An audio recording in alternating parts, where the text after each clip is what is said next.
I'm Miyo, and I am a first-year student here at the University of Manitoba doing my Master of Physician Assistant Studies. I did not grow up in Canada. I moved to Winnipeg many years ago, but I grew up in Sri Lanka.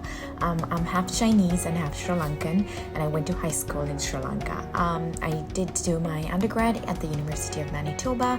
My first undergrad was in psychology, and my second was in health sciences. However, I did not complete it. I was almost done when I got the call to attend the MPAS program.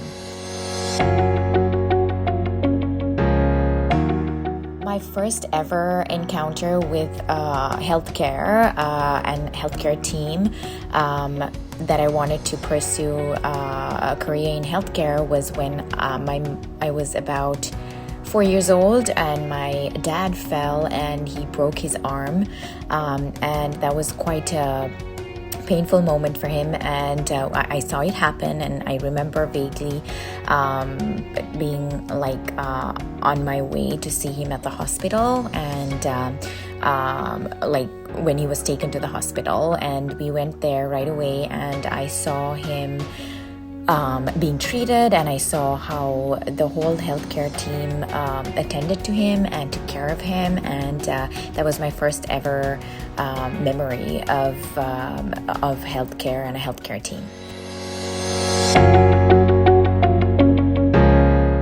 Growing up as a little girl, as a girl in STEM in Sri Lanka, where girls are.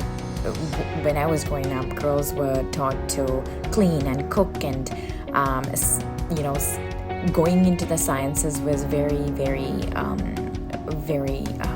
tough because not everyone did it. But science has always piqued my interest, and I always wanted to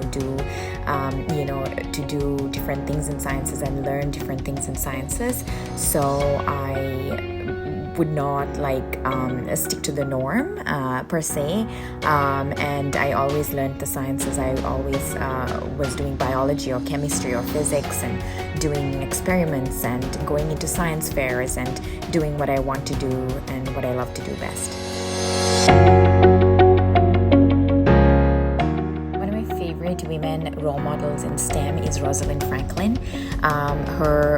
Her contribution towards the discovery of DNA, which is such a crucial part of our cells, is and not receiving the credit that she was supposed to get was an eye-opening story, and I looked into it further. I read about her, and she is so intelligent, and as a woman who grew up in the 1930s, life must have been really tough for her in terms of getting an education and going into the sciences and doing research and being around many males who were in the field. So her story is very inspiring to me.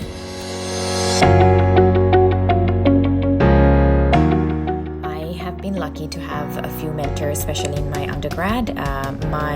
One of my closest mentors was a professor in my first year. First year was a struggle. I know it can be for many of us, and it was hard for me to figure out how to study for exams and learning skills and different studying methods. That was not something that I was aware of, and high school to undergrad, as we know, is so different, the way you study. So this professor took me under his wing, and I would meet with him at least once or twice a week, and he would tell me how to study and how to take notes and how I can organize them, and that improved my grades vastly, and up to this date I still use those techniques.